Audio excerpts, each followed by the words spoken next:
ল্যাংড়া হলেই 2,00,000 টাকা, একটা বাড়ি আর একটা গাড়ি দেবে। তাহলে তো ভালোই। বৌমা মারো, এক বাড়িতেই যেন ভেঙে যায়। ঠিক আছে দিদি একটু চিনি হবে। এ কি তোমরা কি করছো? এ মা, জানো না সরকার নতুন প্রকল্প এনেছে, ল্যাংড়া হলেই 2,00,000 টাকা, একটা বাড়ি আর একটা গাড়ি দেবে। কি বলছো? তাই? হ্যাঁ, এখন তুমি যাও, আমাদের অনেক কাজ আছে।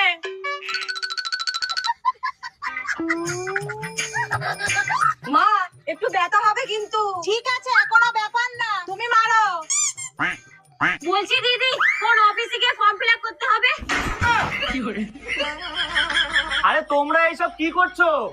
তুমিই তো বললা ল্যাংড়া হলে সরকার টাকা, বাড়ি, গাড়ি দেবে। আরে আমি তো এমনি বলেছি। कैसे कैसे लोग रहते हैं यार।